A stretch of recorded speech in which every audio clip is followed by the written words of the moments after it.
Thank you Gopi. Lal Salam ഷോയിലേക്ക് സ്വാഗതം.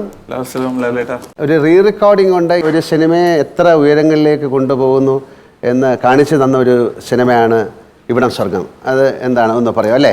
അതിൽ ബേസിക്കലി ഒന്ന് ഇപ്പോൾ അതിൽ സുനിത എന്ന ക്യാരക്ടർ, സുനിതയും വക്കീലിനെ ലക്ഷ്മി റോയ് ചെയ്യുന്ന ക്യാരക്ടർ, അതും മാത്യൂസും തമ്മിൽ ഒരു പ്രണയം ഇല്ല എങ്കിൽ പ്രണയം ഉണ്ടെന്ന് പറയുന്നത് ഒരു ചെറിയൊരു ഫ്ലൂട്ടിൻ്റെ ഒരു ഫീലോടുകൂടി നമ്മൾ കാണിച്ചിരിക്കുന്നത്. ഒരു യാത്ര പറഞ്ഞിട്ട് പോകുമ്പോൾ ഇവിടെ തിരിഞ്ഞു നോക്കുന്നൊരു സ്ഥലത്തേക്ക് ഒരു മ്യൂസിക്കൽ ടച്ചാണ് കൊണ്ടുവന്നിരിക്കണം ഗോപി.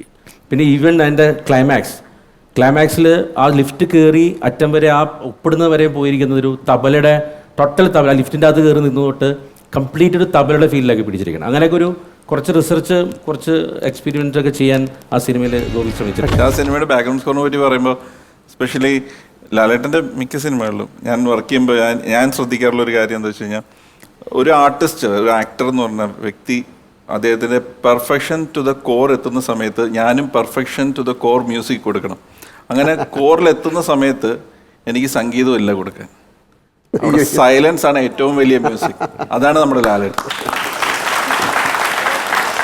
ഞങ്ങൾ ഒരുമിച്ച് ഒരു സിനിമയിൽ അഭിനയിച്ചിട്ടുണ്ട്. ഏതാണെന്ന് റോഷൻ ആൻഡ്രൂസിന് പറയാം, എളുപ്പം പറയണം. ബി ഉണ്ണികൃഷ്ണന്റെ പടമെന്ന് എനിക്കറിയാം. ഏത് പടം? നമ്മൾ പലരെയും വിളിക്കുന്ന പേരാണ്. ഷൂട്ടിങ്ങിന്റെ സമയത്ത് ഞാനാകെ നെർവസ് ആയിരുന്നു. കാര്യം ഞാൻ ഗോപി സുന്ദറായിട്ട് തന്നെയാണ് അഭിനയിക്കുന്നതെങ്കിലും ലാലേട്ടൻ അതിലൊരു ക്യാരക്ടറാണ്. അപ്പോൾ ആ ക്യാരക്ടറോട് എങ്ങനെ ബിഹേവ് ചെയ്യണമെന്നൊന്നും എനിക്ക് സത്യം പറഞ്ഞാൽ അറിയില്ല. മാർക്കറൊക്കെ ചെയ്തു വെച്ചിട്ടുണ്ടായിരുന്നു. നടന്നുപോയി ഞാൻ പോയി നിന്നത് ലാലേട്ടൻ്റെ മാർക്കറിലാണ്. അപ്പോൾ ലാലേട്ടൻ എന്നെ പതുക്കെ മാറ്റി വിളിച്ചിട്ട് പറഞ്ഞു, പറയട്ടെ ലാലേട്ട കാര്യം. പ്ലീസ്, ഞാൻ എന്താ പറഞ്ഞതെന്ന് എനിക്ക് ഓർമ്മയില്ല. അത് വളരെ മോശമായ കാര്യമാണ് പറയേണ്ടത്. കാര്യം ഇവിടെ സ്വർഗമാണ്. അതെ, അല്ല ലാലേട്ടനോട് എപ്പോഴും സ്വർഗത്തിൽ ലാലേട്ടൻ അത് കൊടുത്ത് മേടിക്കണ്ട.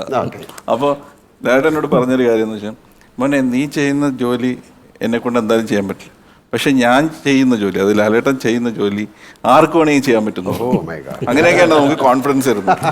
ഞാൻ പറഞ്ഞ ഒരിക്കലും അല്ല ലാലേട്ട, ഞാൻ എന്നും ആക്ടിങ് എന്ന് പറഞ്ഞൊരു സ്കില്ലിനെ എന്നും ബഹുമാനിക്കുന്ന ഒരു ഇത്, അത് പറയാതിരിക്കാൻ നിവർത്തിയില്ല. എന്നോട് ശിരസ് നോക്കിയാണ് ലാലേട്ടൻ. അയ്യോ, എന്താണ് ഇവിടം സ്വർഗമാണ് എന്നുള്ള ചിത്രത്തെക്കുറിച്ചാണ് നമ്മൾ സംസാരിച്ചുകൊണ്ടിരുന്നത്.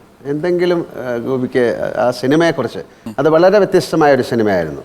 അതിനെക്കുറിച്ച് കാര്യം, പാട്ടുകളില്ലാത്തൊരു സിനിമയിൽ പാട്ടുകൾ ഉണ്ടാക്കുക എന്ന് തോന്നിപ്പിക്കുക, കഥാപാത്രങ്ങൾ വളരെ ഡിഫറെൻ്റ് ആയിട്ടുള്ള കഥാപാത്രങ്ങളുടെ ഒരു മാനസികാവസ്ഥയിലൂടെ സഞ്ചരിക്കുക. എങ്ങനെയായിരുന്നു ആ സിനിമയെ കണ്ടെത്തുന്നത്? എന്നെ സംബന്ധിച്ചിടത്തോളം ആ സിനിമയ്ക്ക് പാട്ടില്ല എന്നുള്ളൊരു കുറവല്ല എനിക്ക് തോന്നിയത്. അതിനേക്കാൾ ഉപരി അത് റോഷൻ ആൻഡ്രൂസ് എന്ന ഡയറക്ടർ എന്നെ ശരിക്കും, ഞാനിവിടെ ഇരിക്കാൻ തന്നെ കാരണം റോഷൻ ആൻഡ്രൂസ് ആണ്. ഏട്ടൻ പറഞ്ഞ പോലെ അതിൽ നിങ്ങളുടെ റിലേഷൻഷിപ്പ് ഡെവലപ്പ് ചെയ്യാൻ വേണ്ടിയിട്ട് ഒരു ക്ലോസപ്പ് ഷോട്ട് എന്തോ ഉണ്ടായിരുന്നുള്ളൂ. പക്ഷെ ആ ഒരു ജസ്റ്റ് ഒരു ക്ലോസപ്പ് ഷോട്ടിൽ എനിക്ക് നിങ്ങളുടെ റിലേഷൻഷിപ്പ് ബിൽഡ് ചെയ്യാൻ കഴിഞ്ഞു. വളരെ ഇമ്പോർട്ടൻ്റ് ആയിട്ടുള്ള സീനാണ് അത്. തിരിഞ്ഞു പോകുമ്പോൾ അയാൾ അച്ഛനെ അടുത്ത ദിവസം അറസ്റ്റ് ചെയ്യും. അപ്പോൾ ഇത് പറഞ്ഞിട്ട് സുനിയുടെ അടുത്ത് പറഞ്ഞിട്ട് തിരിഞ്ഞു പോകുമ്പോൾ ഇവിടെ തിരിഞ്ഞു നോക്കുന്നത് അതിൽ തന്നെ ഒരു ആക്ച്വലി അവിടെ ഇങ്ങനെ ഒരു റിലേഷൻഷിപ്പ് നമ്മൾ ഉദ്ദേശിച്ചിട്ടുണ്ടായിരുന്നില്ല. പക്ഷെ ബാക്ക്ഗ്രൗണ്ട് സ്കോർ ചെയ്തപ്പോൾ ആ ഒരു ലുക്കിൽ നിങ്ങളെന്തോ പൂർവ്വജന്മ ബന്ധമുള്ള ഒരു ഫീല് അവിടെ കിട്ടി. ലാലേട്ടാ, ഗോപി ചേട്ടൻ നല്ല മ്യൂസിക് ഡയറക്ടർ മാത്രമല്ല, നല്ല പാട്ടുകാരനാണ്. ഒരു പിടുത്തം പിടിച്ചാൽ ഒരു സാധനം വരും. ആക്ച്വലി ഇങ്ങനെ ഒരു അവസരത്തിൽ ഇങ്ങനെ ലാലേട്ടന് മുമ്പിൽ ഇങ്ങനെ ഒന്ന് പാടാൻ കഴിയുന്ന തന്നെ എന്താ പറയുക, നമ്മുടെ മ്യൂസീഷ്യൻസിനെ സംബന്ധിച്ചിടത്തോളം തീർച്ചയായിട്ടും നല്ലൊരു കാര്യമാണ്.